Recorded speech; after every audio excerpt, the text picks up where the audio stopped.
A paz do Senhor a todos, amados amigos e irmãos em Cristo Jesus. Quero neste momento, nesta tarde tão especial e tão maravilhosa da parte de Deus para as nossas vidas, convidá-los para ler um versículo da palavra do Senhor, que está registrado aqui em nossa Bíblia, em vossa Bíblia, em João, no Evangelho de Jesus Cristo, da qual escreveu João, no capítulo 3 e o versículo 16, que diz o seguinte: porque Deus amou o mundo de tal maneira que enviou o seu Filho unigênito para que todo aquele que nele crê não pereça, mas tenha a vida eterna. Amigos, aqui nós estamos mediante a Sagrada Escritura e bastante conhecida, inclusive, esse versículo que lemos é conhecido de todos os leitores da Bíblia. E nós temos esse versículo como referência do amor, do cuidado de Deus para as nossas vidas, especificamente do zelo de Deus para as nossas vidas. Nós olhamos para a Bíblia ainda em Mateus, no capítulo 18, versículo 11, que diz: o Filho do Homem veio para salvar o que tinha perdido. Ou seja, nós entendemos que existe uma preocupação da parte de Deus quando Ele, Criador do homem, conforme a sua semelhança, lá em Gênesis, no capítulo 1, versículo 26, que ele diz: façamos o homem conforme nossa imagem e semelhança. Ou seja, ele está ali colocando naquilo que ele faz a sua imagem e a sua semelhança. Ele está colocando um crédito no ser humano, naquele que ele faz, do pó da terra. E a Bíblia nos vai relatar que no Gênesis 2 e no versículo 7, formou o Senhor Deus o homem do pó da terra, ou seja, o homem feito do pó da terra.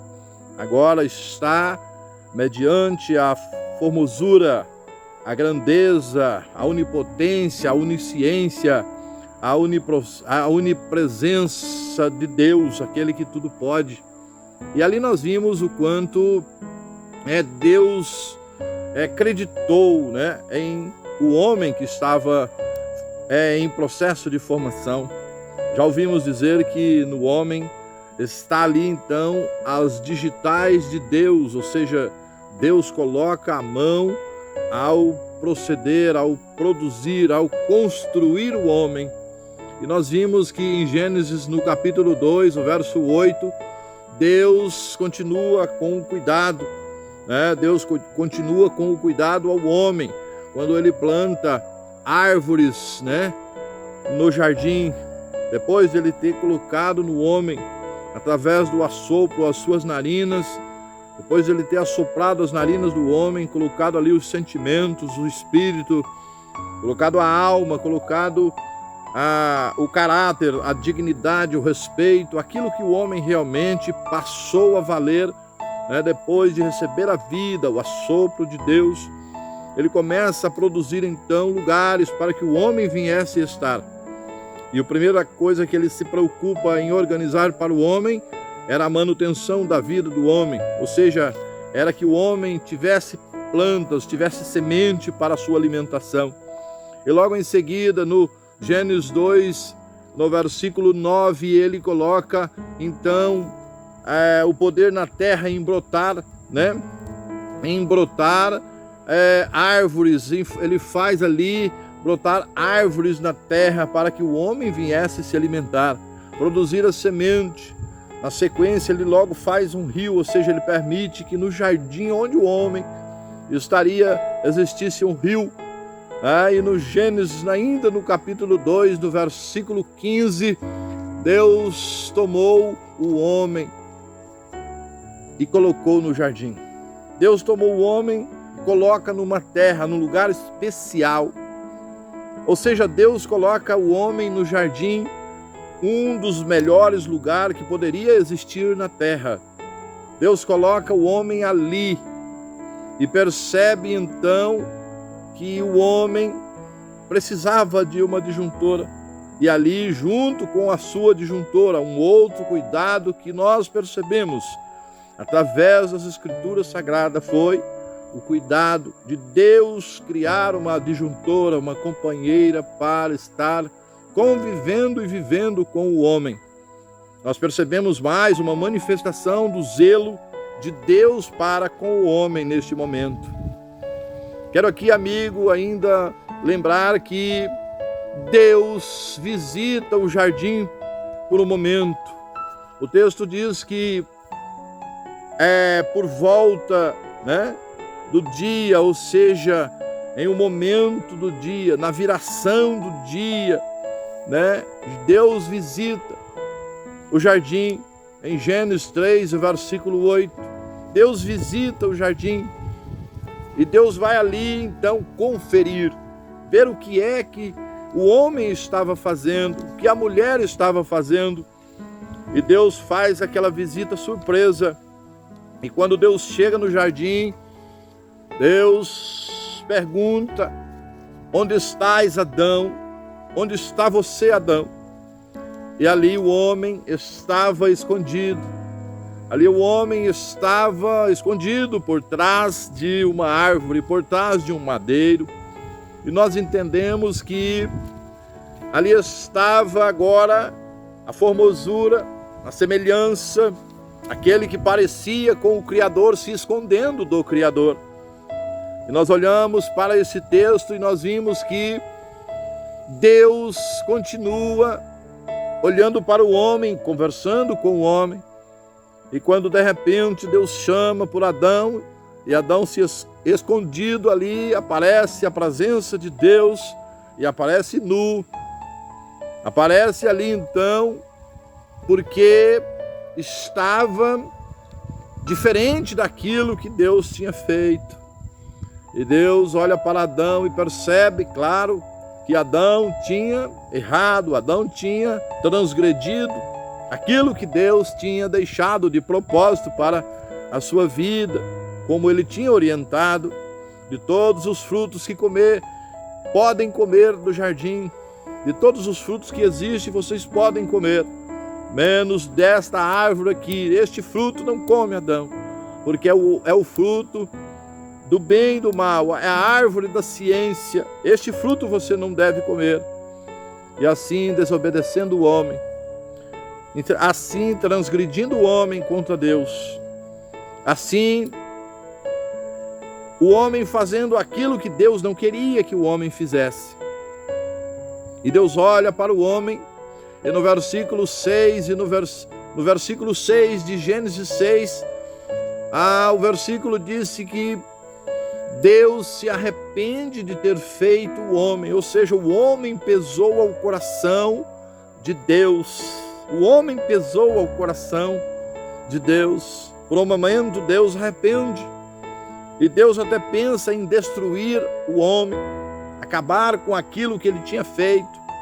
Mas eu acredito que Deus, na sua onipotência, na sua onipresença, ele estava ali então já meditando naquilo que ele tinha feito, semelhança, imagem, criatura, ou seja, aquilo que ele fez parecido com ele.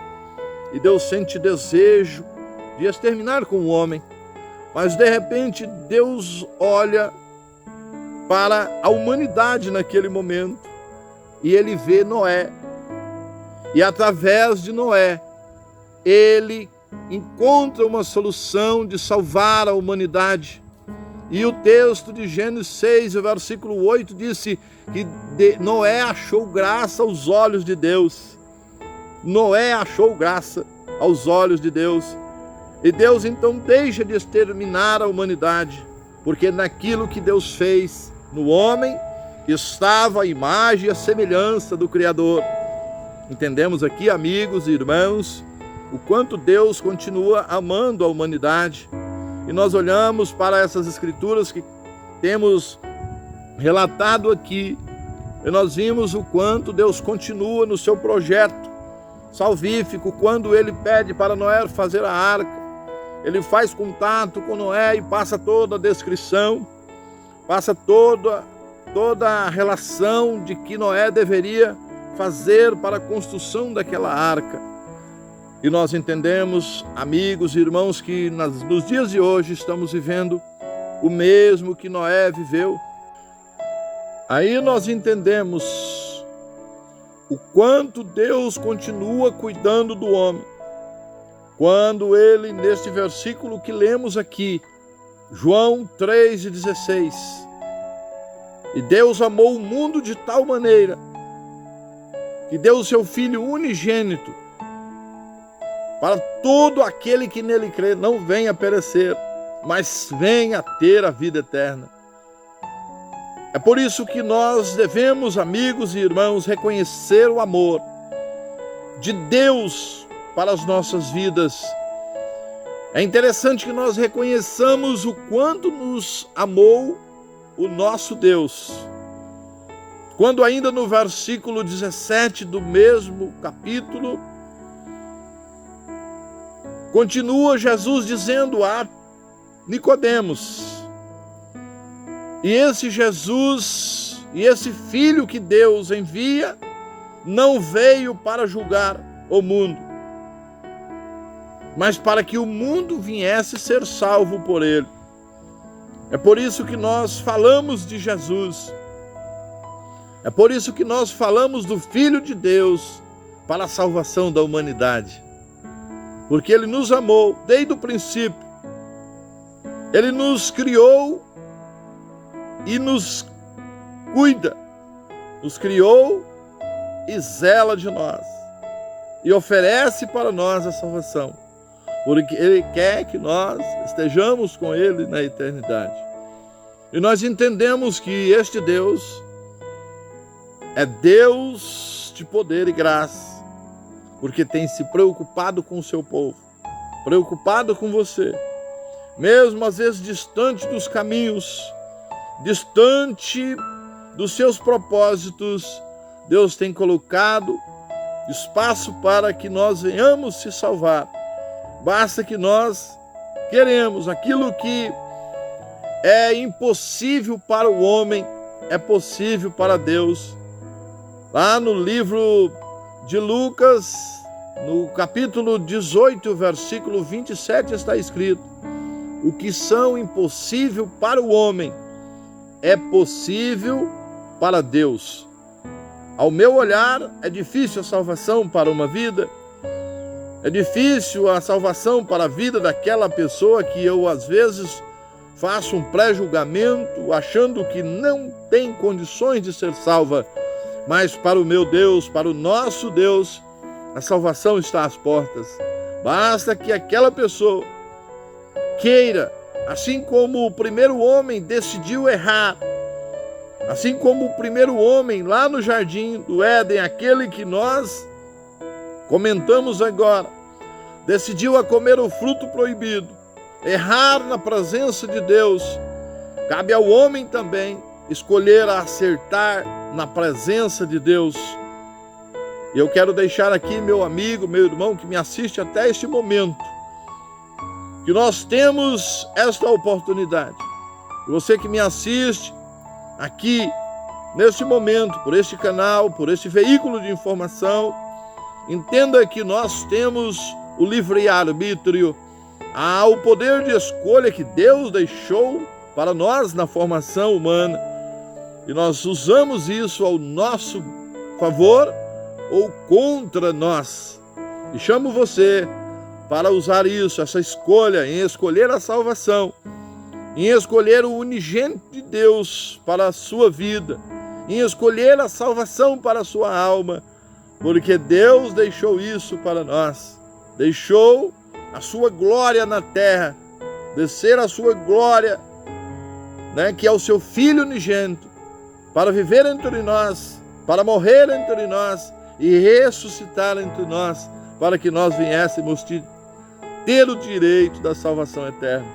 Que Deus abençoe a sua vida, continue ouvindo a palavra de Deus e procure ter nela a vida eterna, porque é sua escolha, porque é algo que Deus deixou para você. Que Deus abençoe a sua vida, em nome de Jesus.